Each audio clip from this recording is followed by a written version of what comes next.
Why is it that you can never find a cab when you really need one? And there are 5 people nearby, none of whom can find a cab either. Let's pause for a moment and think about what's broken here.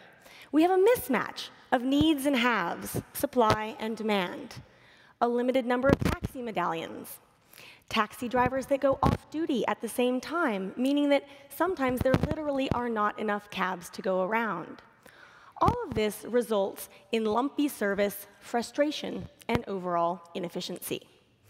Now, let's zoom out for a moment and think about how this plays out in cities around the world.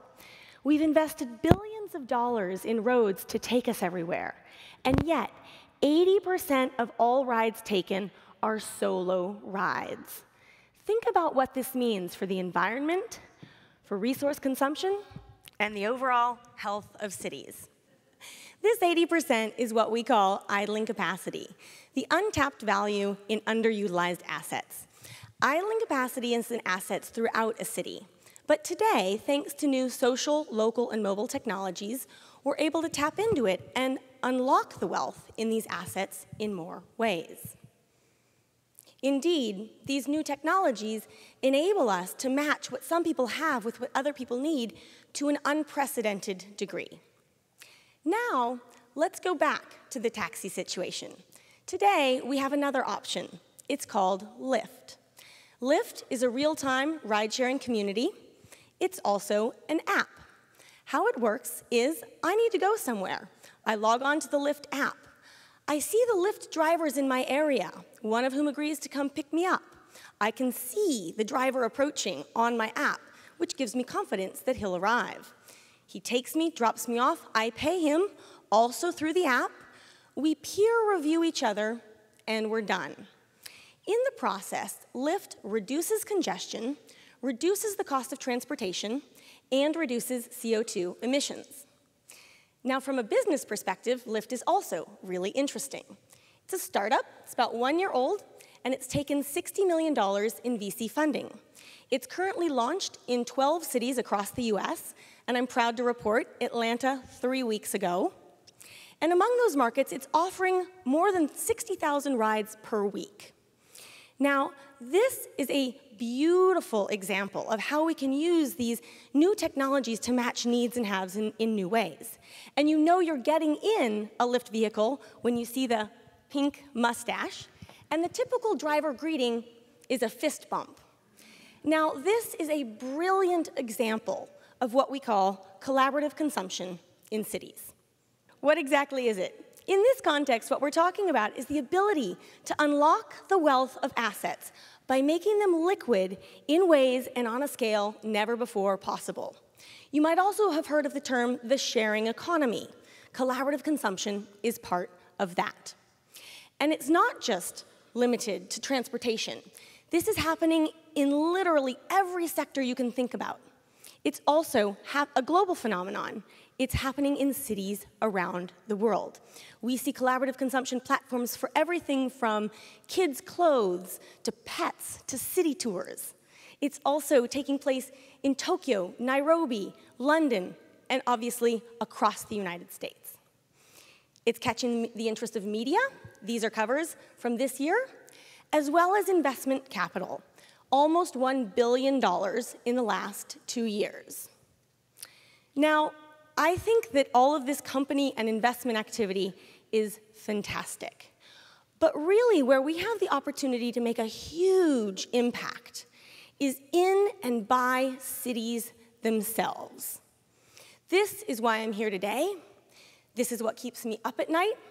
This is what drives me forward. And this is where I think we can really challenge the status quo. By and large, we're doing fine in the company space.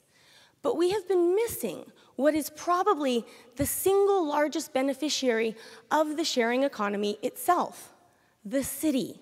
Thinking about how the city might itself tap into some of these platforms to connect and create more efficient transactions and value all around us. And indeed, cities have the ability to help this space grow and move it forward, or to get in the way. They can help grow a generative garden, or they can leave it an unused, empty lot. Cities today are faced with more challenges than I can count. We have community isolation and fragmentation. The social contract has broken down in many places. Budget reductions, fewer financial resources, and the money that's made in a city often leaves town. And then, of course, we have problems like unemployment and the upheaval of traditional workplace arrangements. But collaborative consumption is a way of seeing the world. I like to term it as goggles. I would use both hands if I didn't have the mic. Think of it as goggles that allow you to see value that's invisible to you now. Literally, as you walk down the street and participate in community, the value in assets all around you, in space, in stuff, in skills. And when you can do this, you start seeing how you can translate these assets into new businesses, rework outdated policies, and become more resilient in many ways. In the process of putting on these goggles and taking this journey, you start to reimagine the city itself. So today, what I'm going to focus on is if we can do this, put on these goggles and take this journey, how we can achieve 3 key outcomes. First, resource efficiency. You heard me talk about idling capacity. Resource efficiency basically means minimizing this. Let's take another example that's pervasive in cities, office space. How many times have you had a hard time finding a place to work while on the road? You have to duck into a corner coffee shop, or you stand outside of a building trying to sip some Wi-Fi. You know what I'm talking about. Finding a place to work should be as easy as booking a hotel room. The resource efficiency equation for office space isn't encouraging. It's about 35%. And at the same time, the average office space costs $13,000 a year to operate. Now, anybody who runs a budget or keeps a budget knows this is crazy and an enormous waste. Yet, we've come to think this is okay. Now, couple this fact with a change in workplace behavior.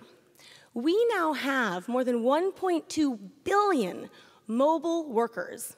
That's 25% of the global workforce not attached to a fixed office or a fixed desk. So now what you have is a tremendously underutilized asset and a changing behavior. And as the founder of LinkedIn, Reid Hoffman, once said, there's a massive amount of value and liquidity locked up in unused space. And Reid was one of the first investors in a company called Liquid Space. Liquid Space is a platform that matches people who have extra workspace with those people needing a place to work. And what's great about it is it's tapping into a really broad spectrum, range of existing workspace, existing inventory. Everything from desks in cool offices to co-working spaces to public libraries, anywhere, really. And they're doing some really interesting partnerships with companies like Marriott. With Marriott, they're putting hotel conference rooms on the site as part of what's called Marriott On Demand. Now, as a result of this partnership, not only is Marriott able to generate a new revenue stream, but they're also able to re-identify with their brand. No longer are they just a hotel and a place to sleep. They're now a place to work, to connect, to create. This is a great example of how easy it is to tap into the idling capacity of assets and use them more efficiently. Second, collaborative consumption transforms the financial and social capital in a city, and it strengthens local community fabric. How many of you have heard of Airbnb? How many of you have used it, traveled on it, or hosted on it? Okay, a handful. That's encouraging. Today, there are more than 300,000 listings on Airbnb in 34,000 cities in 192 countries around the world. There are more than 300 listings here in Atlanta, but there are more than 1,000 in Miami, more than 5,000 in San Francisco, and more than 15,000 properties in Paris, France. That's literally at least one Airbnb property on every block in the entire metropolitan area. Airbnb is a platform that allows you to list any space for accommodation. For example, spare bedroom in your home, your apartment, or maybe your holiday house. But it's not just for typical properties. You can also find igloos, tree houses, converted airplanes, or even, as Thomas Friedman recently reminded us, the entire Principality of Liechtenstein on Airbnb. Now, what's great is this treehouse is often booked up more than 6 months in advance. People plan their vacation around when it is available, and the income generated from this treehouse is sometimes enough to pay the mortgage on the main house in front. Now, Airbnb's growth is truly staggering. In the last year alone, the number of people staying on Airbnb has increased by 245% in Los Angeles and 520% in Tokyo. But let's pause for a moment. If you think that travel is a zero-sum game or has a fixed market size, you have a problem with Airbnb. What's going to happen to hotels? But that's an old way of looking at the world. This is not a zero-sum game. We are baking a bigger pie. Airbnb and collaborative consumption platforms like it bring new people into the space, new users and new suppliers. In the case of Airbnb, new travelers and new hosts. New supply and new demand, in effect, create a new marketplace. And that's what collaborative consumption companies are brilliant at doing, creating markets for things that never had a market before, like the treehouse. And also, here are some interesting statistics about Airbnb travelers. They tend to stay longer than hotel guests. They stay in many more parts of a city because they stay in neighborhoods. And the money that they spend goes disproportionately, actually overwhelmingly, to local businesses, meaning that that money stays and churns and resides and benefits the local community. In San Francisco, in the last year, Airbnb has contributed $56 million. In Berlin, Germany, $130 million. And in Paris, $240 million, just thanks to investing in these local entrepreneurs, local hosts. Now, I've been traveling and hosting on Airbnb for a while, but it wasn't until I went to Rwanda last year and stayed on Airbnb in Kigali that I truly started to understand the social value of what was going on. This is me and my host, Providence. And I came to learn once I was there that the income from the room I was renting while I was staying in Kigali was going to fund the operations of a cafe, to build a culinary academy, and a skills training institute for Rwandan youth. Now, how awesome did that make me feel, and how connected did I feel to what was going on? What's more, it really equalized the relationship between Providence and me. I was no longer the hotel client and he was hotel staff. I mean, look at us. We were peers, and yes, we are still in touch.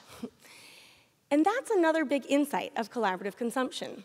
A lot of people make the mistake of thinking this is just about creating marketplaces of assets. It's not. Equally, if not more so, this is about creating and nurturing communities, enabling people to connect and belong and identify and see the world in new ways and come back into relationship with one another. Cities who understand this can really create community, grow local markets, and promote local investment. And the returns on these investments are enormous. Third, collaborative consumption is linked to new and flexible livelihoods. Now, to be sure, it's also linked to traditional forms of entrepreneurship, and there are newly minted MBAs and engineers joining the ranks of collaborative consumption companies every month. But today, what I want to talk about is a different kind of entrepreneurship. It's more related to systemic problems like unemployment and underemployment, especially for people who have skills but are looking for some sort of flexible work arrangement. Let's call this everyday entrepreneurship. Here we're talking about the Lyft driver, the Airbnb host, and now I'll give you one more example. There's a company called TaskRabbit that was founded on a date night when a couple realized they had run out of dog food. Believe it or not, this company is now worth hundreds of millions of dollars.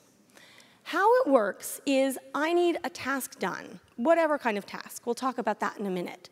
I post it to TaskRabbit. TaskRabbits, the people that perform the tasks, sign up, bid on the project. It's completed. They're paid, again, through the platform. We peer review each other, and we're done. Now, TaskRabbits perform all kinds of tasks, from household types of things, running errands, repairing furniture, and more we're seeing also tasks that require specialized expertise. What's really important to note here is that 70% of TaskRabbits are unemployed when they join the platform. Each one of these people is part of a new kind of micro-entrepreneur. And yes, there are people who will justifiably argue that we're just entering a permanent part-time economy where everyone is doing piecework. I don't think so. Rather, on balance, what's happening here is we're creating new work opportunities for people who could not find work at all before, and unleashing all kinds of entrepreneurial skills training.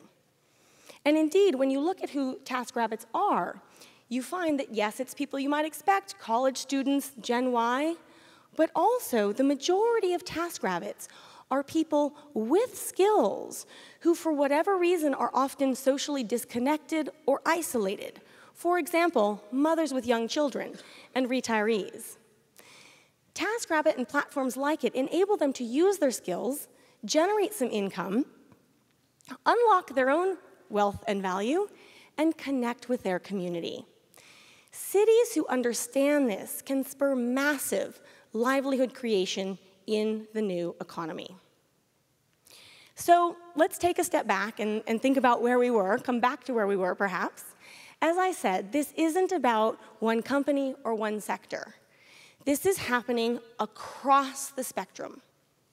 We're unlocking value, we're attracting investment, we're reintroducing the social contract, and we're building capacity and community. So, what are some cities in the world doing to become more shareable? Well, earlier this summer, 15 cities, the mayors of 15 cities in the US, from San Francisco to New York and Los Angeles to Louisville, signed the Shareable Cities Resolution, declaring their support for the sharing economy. Atlanta was not among them.